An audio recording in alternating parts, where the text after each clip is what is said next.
data types, right? We were taking or learning about variable declaration, constant declaration. So when we are using a or declaring a constant or a variable, constants, you know, it will be having fixed value. Variables will be having variable value. You can have variable value for the variables. Variables are also known as identifiers, right? So whether it is identifier or whether it is a constant, you have to declare it of a particular data type.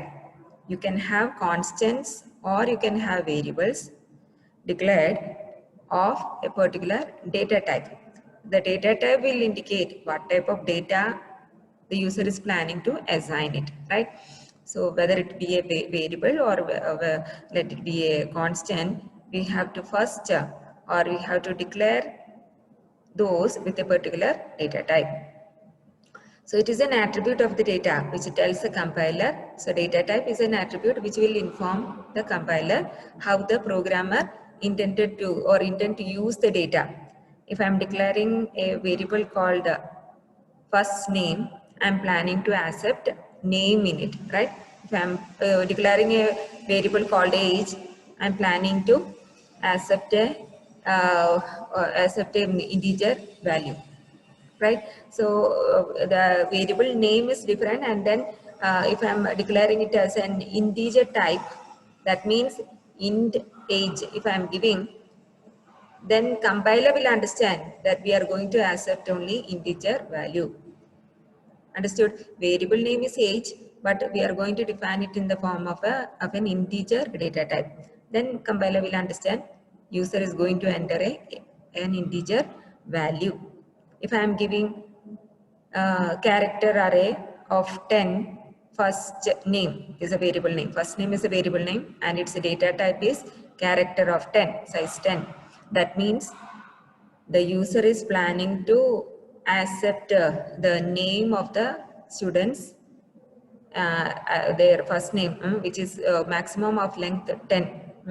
So it will be of data type character. Character array means it will be accepting string, right? So these are the information which are conveyed by the data type. Programmer also will get to understand that integer data type means we will not be able to store decimal points. We will not be able to store any string value or the name of the students. Those information will be conveyed to the user. Compiler will get to know that the user is planning to enter a what type of data the user is going to enter. Understood? So now we have seen that in your C programming language, there are 3 classes of data types: primary or the fundamental data type, derived data type, and the user defined data type. We had studied in the last class that primary data type or the fundamental data type is the basic data type which is existing in C, and those data types are integer, character, float, and void. We will learn how many bytes or number of bits which will be allocated for a variable when you are declaring it as an integer, when you are declaring it as a character, float, or any of these derived data types.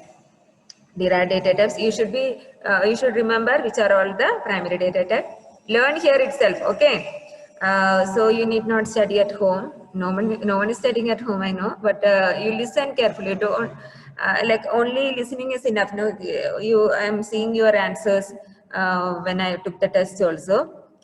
Like you are able to answer, right? At least only those points you just scribble in your notebook. Some notebook you should keep. I told you that day itself. No, in that you have to write primary data type.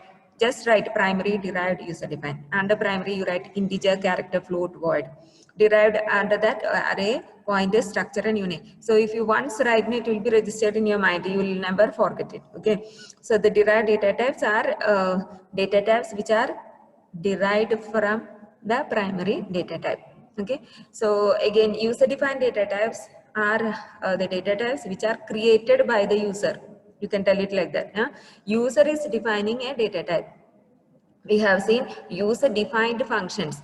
Main is not user defined function. Apart from main, we saw that down we can have user-defined function. Likewise, user-defined data types are those data types which are named by us. Got it? Primary data types those data types are named by the programmers, right, or the developers. Integer int is a data type name. So character char, float float, and void. These are named by the developers. But when we are planning to create one data type by ourselves in order to make some work easier, we will be naming it using typedef. So those typedef and enum also we are using for the user defined. Those two are the keywords for declaring a user defined data types. So we will see one by one. Primary data type again are of 4 types, that is integer, character, float, and void. In integer data type, we can see like depending upon the number of bits. How many bits make 1 byte? Answer in the chat box. Answer in the chat box. Why all are? How many bits make 1 byte? When I ask in BCA, all will be messaging. 1024. How many bytes? How many bits? 1024. 1 byte. Huh? 8 bits make 1 byte, ma'am. 8 bits make 1 byte, right? So we will be, how many bits will be allocated, we will see. And what, if 8 bits is 1 byte, what is 4 bits known? What is 4 bits? Just I'm asking, what is 4 bits? One term is there for 4 bits also. Anyone know? Okay, 4 bits is known as a nibble. So 4 bits is known as a nibble. That I'm just asking because it's a general knowledge. 8 bits is known as 1 byte. 4 bits is known as 1 nibble. It's okay. Now in integer we will learn about int. So that is the usual integer, and then we can declare if we need lesser than integer, then we can have short int, and then we have long int. And all the three we can either declare it as unsigned and signed. Okay, if you just write int, it will be considered as signed, and if you give it as unsigned int, this is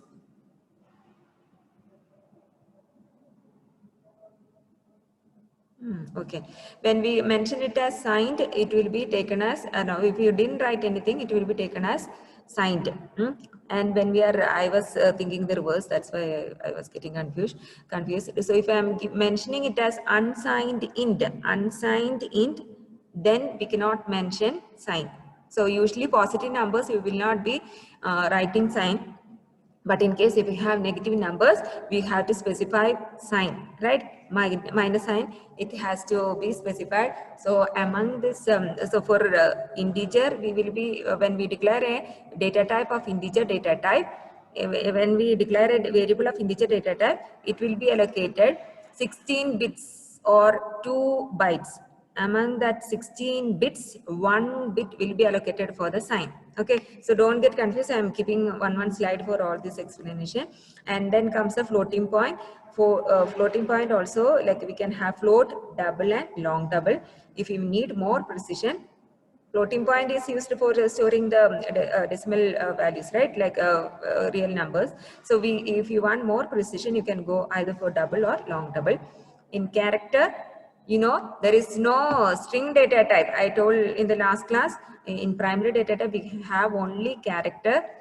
So in character, if you declare a variable of data type character, it will be allocated only 1 byte. Integer we will be allocating 2 bytes, while for character we will be allocating only 1 byte. Then character array, that is coming under a derived data type, that is array concept, it will be used for storing the string. Got it? So again for the character we have signed and the unsigned character. The last primary data type, it will be void. What is, where we have come across void? What is void? Void means what? No argue. No value, no value, no argument. No value, no value. When we are not returning anything, if we are returning anything, no, then it will have a data type, right? We can either return an integer value or a character. but if you don't have any value, you don't have any data type, right? So in such cases, wherever we encounter no value to be returned by the function, or nothing to be passed as an argument, passing as an argument and returning as a function has two things, one way to come and one way to go. Return value will be the value which is returned by the function. Arguments are those which we are giving into the function, right? Whenever we don't have anything to be returned, we will mention it as void. Whenever we don't have anything to be passed as argument, either leave it as empty parenthesis, or you can just specify void, depending upon the compiler. Okay, so these are the primary or the fundamental data type. All girls are there, no? So integer data type. Integers are whole numbers with a range of values supported by a particular machine. So nowadays we have 64 with operating system and all. No? So some depending upon that, the integer data type that we declare, no, it will be allocated with the number of bytes. So usually in computers, in your Balaguru Sami, we are considering, if you are declaring a variable of integer data type, it will be allocated 16 bits. What is 16 bits? How many bits bytes will be there? You know that 8 bits will be 1 byte. So 16 bits will be 2 byte. What is? So when we are allocating, so you just if you refer internet, you will be seeing 4 bytes and all, but we are following integer data type, taking 2 bytes, because in our textbook and the compiler what we are using is making use of only 2 bytes. There are there are different C compilers, right? We are using Turbo C, but we have other compilers also, right? In Visual Studio, if you want to run also, I'll show you one day. Some difference will be there, but in that also you can run Eclipse also. There are different ID in which you can run C programs. Now, there are signed integers and unsigned integers, right? I told you, if you have negative value, you have to specify it. Positive we will never mention, but first negative you have to mention. And in case you are mentioning it as a signed integer will be making use of 1 bit for the sign. If it is signed integer, we will be making use of 1 bit. Unsigned integers are always positive and does not contain any bit for the sign. So here, as I told, whenever we are allocating those number of bits for the integer, for the int or the signed integer, we are allocating it as 16 bits. Got it? 16 bits or 2 bytes, and unsigned integer also 16 bits or 2 bytes. The only thing is, if you are having a sign to be stored, it will make use of 1 bit for storing the sign. Now, what is the difference between int and a short int? Here you see we have int and short int. Int can be either signed int or unsigned. Now we are telling another data type called short int. When we declare a data type using the keyword short int, or when we are using short int, the compiler will be allocating only 8 bits. If you are giving only int, it will be allocating 16. If you are adding short int, it will be allocating only 8 bits, means 1 byte. Again, for short int also we have signed and unsigned. Got it? Now another thing is, if you add long to int, that is long int, then it will be 32 bits. So int will be coming between short int and long int. Understood? So integer will be having 16 bit. No, so the series will be like, first short int will be taking 8 bits only, then comes the integer. Integer will be given 16 bits. Long int will be given double the size of integer, that is 32 bits. 32 bits means how many bytes?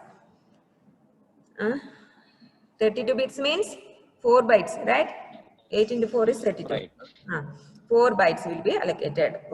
You can have either signed or unsigned long int. Okay. So in unsigned, so tell me, what will be the maximum value which can be stored using 16 bits? You might have studied in your previous classes. If you have only 4 bits, if you have only 4, in computer, everything, in the machine language or the binary code, everything is written in the form of, no answer. In one language, machine will understand. There is only 8 now. Where are those? Who left? Hmm?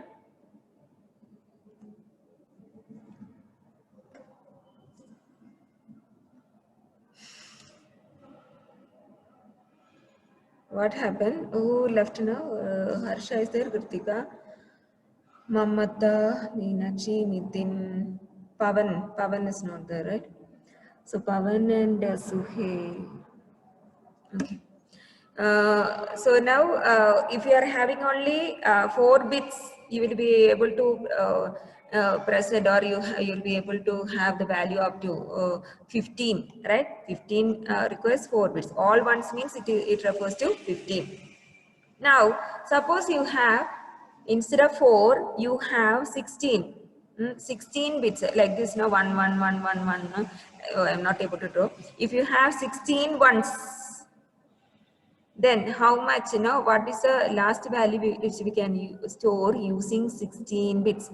If you have only 4 bits, you can store a maximum of the value 15, up to 15. 14 we can represent, 13 you can represent using 4 bits. But if you have 16 bits, so how we are finding that? So if you have 16 bits, you can find you can store up to 2 raised to 16. 2 raised to 16 is nothing but 65,536. If you are declaring it as integer value, integer data type, you will be able to store. So I am declaring integer A as, so A is an integer value, right? Integer data type. So I will be able to save only, we can assign A as 65,536. I cannot assign 70,000, right? Likewise, you have a limit for the number of values which you can store using the number of bits. So if I'm, it will show errors. If you are giving more values like 1 lakh and all, no, it will show errors. So if you are going for integer data type, you will be able to store only up to 0 to 65,000. So 36 means including 0, the number of values which you can store. So it is starting from 0 to 65,535. Okay. Now this is the case in which we are not storing our sign. If you are storing sign, that means you will be having range. So you may be thinking 1 minus sign, but minus values are ranging from below 0. No, we will be showing. So minus 32,768 to plus 32,700. 30,767 will be the values which we can store. We have to consider both sides, Total we can store only 65,536 values. But now as we are allocating 1 bit for the sign, we have to consider that both the negative and the positive values, right? If you have plus 1, you have minus 1 also. Right, so we will not be able to store 65,000 values. Instead, no, you will be able to store only both the positive and negative together. You will be able to store 65,536. But positive values, no, you will be able to store 32,000, and negative values minus 32,000. So as I told before, you will be having 16 bits means like this, 4 times. So altogether, if you count, it is 16 bits. Out of the 16 bits, the 1 bit, it is reserved for signing, storing the sign. How we are storing sign? If you are having only ones and zeros, we can use, right? With ones and zeros, you use any combination and you have to present the numbers. Then only a computer will understand, right? So out of this, if you are using the first bit, if you are using the first bit to indicate the sign, then here, if you are indicating 0, that means it is a positive integer. If I am using 1, it indicates that it is a negative integer. Is it clear? So if I am mentioning a number minus 15 means what I should do? Here it should be 1, right? Minus 15 means it should be 1. So the 1 bit, it is reserved for storing the sign. 1 indicates it is a negative value, 0 indicates it is a positive value. Now, so we finished integer. Tell me 2 types. What are the 3 types of integer and how many bits are assigned? Message in the chat box. I should merge you with the BCA students, I feel. There, everyone will be messaging through chat whenever I am asking what happened. Always I am getting last hours. Now today's lab hour, I'll be marking these attendance for the theory hour, because without taking theory, we cannot proceed to the lab. Are you getting? So if I am using any program, if I start writing only print of that too, without taking only I had showed you, right? So without taking the theory, I cannot start with the lab. So message, in the chat box where all are sleeping. What are the different integer data type which I had? Int, short int, and so Nidin, all have. Others also, Vismaya, what are the different? Use always message privately to me so that others will not see. Okay, int, short int, and long int. Now we are going for the floating point types.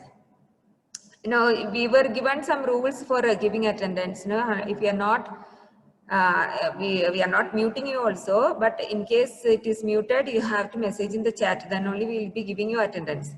For those who are sitting quietly, Vismaya, all should be messaging, okay? Harsha also, okay. So the floating point types, floating point numbers are defined in C using the keyword called float. Right? If you have decimal integers, decimal value to be stored, we'll be going or we'll be declaring it as float. The pi value 3.14, those values you'll be using, you will be declaring it using the keyword float. Right? Data type will be float. Float, it will be when we are declaring integer means 2 bytes, right? When we declare it as float, it will be taking 4 bytes. That means 32 bits. 4 bytes we have used somewhere also, no? Long int is also taking 4 bytes, right? So the float is taking 4 bytes. Long int is also 4 bytes. Now, if you have, so there will be a limitation for the precision of the or number of digits after decimal point. For if you declare it as float, it will be giving only 7 digits of precision. Are you listening? If you are declaring it as a double, then double means it is also used for storing decimal values. So for the double, when we are declaring as a variable, when we are declaring it as double, it will be allocated 64 bits. Why we are declaring for double? We will get a precision of 14 digits. So exact precision if you want. Pavan now only came back. So if you want exact precision, you will be going for 14 digits of precisions if you want for max and all. No, Then how many precisions will get in floating point variables? Seven digits only. But if you are going for double, we will be getting 14. Long double, we will be getting 20. Got it? So 20 digits precision if you want to go, then you have to use long double. The keyword is long double, and we'll be allocating 80 bits. 80 bits means how many bytes? Vismaya, you answer me now. I'll give attendance only based on 10. You are Vismaya. Okay, so Vismaya, you just unmute and speak. I doubt you are there or not now. Unmute Vismaya. You can't just keep it on and leave. Answer Vismaya. Sorry, I will be marking you absent today because yesterday also I noted. Or you have to message in chat. Okay, audio problem. So message in chat whenever I am asking. Okay. Okay, audio problem means you have to message in chat. Okay. Now float will be allocated 32 bits, double 64, and long double is 80. So this range of values we have. What type of notation is this? You remember what type of notation? Exponent, ma'am. Exponent, and this is scientific notation in which we will be using mantissa part and exponential part, which separated by e, right? E can be either in capital or in small. So I'm just this is nothing but 3.4 into 10 raised to minus 38. Got it? That much value, that will be the range of values, from this value to this value. That is 10 raised to minus 38 will be showing the decimal values in the positive and the minus and in the plus side. Okay, so the double and long double. So similarly, that you need not remember the number of bits, at least you should write when we are having the question for the university question paper. Now in between I kept void. One more is there, character type, fundamental data types. Now in void types, we told already, if you don't have any value to be stored or we don't have any value to be returned, yes, we are using void mainly in function only, right? So when we don't have anything to be mentioned or return value, if it is nil, then we will mention it as void data type. They are used to specify the return value from the function when they don't have any value to return. Void type does not have any return value. That's all we need to write for void types. Void type has no value. If there is no value, there is no data type, right? So whenever we don't have any value, we will be mentioning it as the type of that value, will be mentioning it as void type. So in order to fill the gap, compiler should see something that is there is no value to be returned. So for default, if it returns a value, so that is the way they have developers have written the coding. So in case we are not having any return value, we have to mention it as void. That's all. The last of the primary data types is the character type. In character data types are defined by the keyword. We are not writing full character, we are writing only CHAR. So in character, when we declare, it is allocated only 8 bits. 8 bits means 8 bits of zeros and ones, that it is 1 byte. And we can have the values from so 2 raised to 8, so it will be having the value. So after 10 minutes this connection will go, but you have to rejoin using the same link. So it will be like 0 to 255 signed characters and unsigned characters also we can have. So if you are using to store the character, I told you, it will be taken at with a single quotes, and it will be considering only the ASCII value, and you can have the minus and the plus values for the character. And when you are declaring it as a character array, that I told, we can store the string values and we will be giving it in double quotes. Compiler will be assigning the null character at the end. For the time being, you will learn only about the character type. We are defining using the keyword character, CHAR, and we will be allocating 8 bits. 8 bits, that means 1 byte. Now, we finished all the 4 primary or the fundamental data type. Moving on to derived data types. What are derived data types? Data types which are derived from fundamental data type. That's all. You have to write one line of definition also. What are derived data type? Derived data types are the data types which are derived from the existing primary or the fundamental data type. Examples are arrays, pointers, structures, and union. So array, these are all one chapters in our upcoming units. We will just see the definition. You will not understand anything, but I just kept one definition slide. Arrays, I'll just tell you, some of you might have studied, no? So arrays are sequence of data values. Sequence of data values having the same data type. So if I want to declare an integer data type, I can have a set of values with the same data type, and they will be allocated adjacent memory location. So you can declare arrays of any of the primary data type except void. So we would be able to store, if I am declaring it as an integer array, int a, and I have to mention the size of the array also. That means I'll be able to store that many number of that data type in adjacent memory locations. Okay, so we will learn about arrays in the upcoming chapters, but for the time being, you understand that arrays are sequence. Sequence means one after the other, right?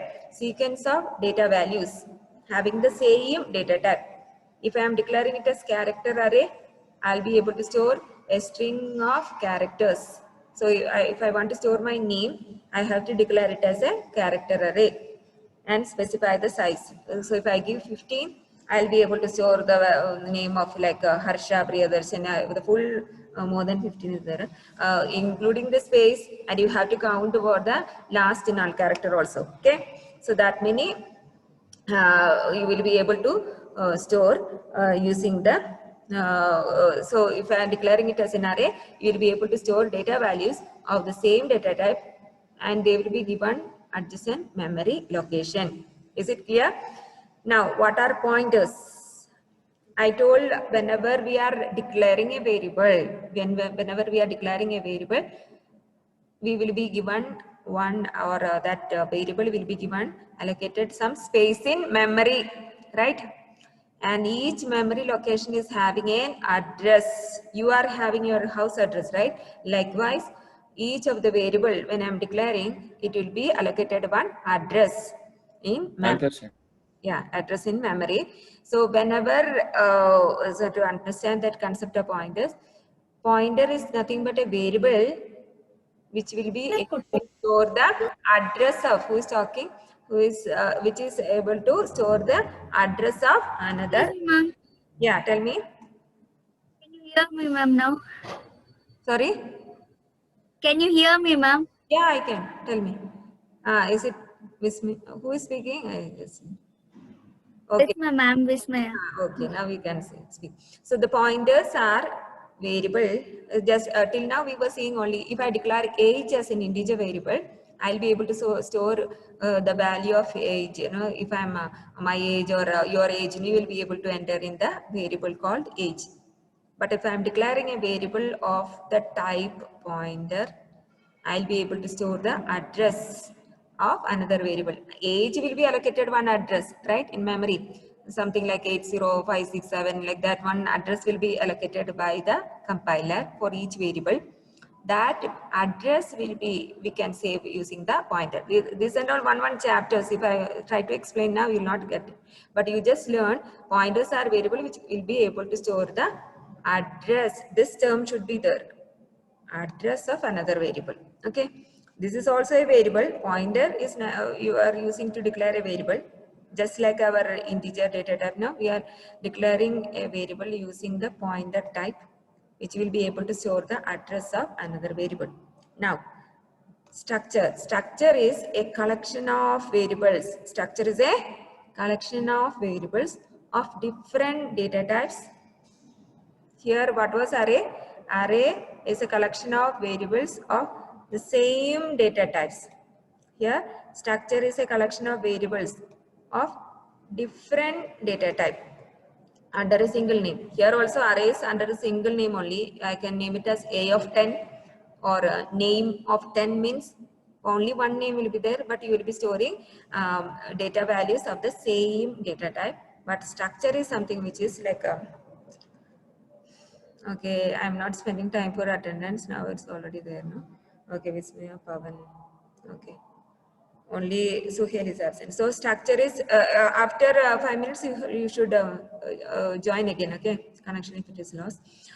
Structure is a collection of variables of different data types under a single name and are allocated different memory location.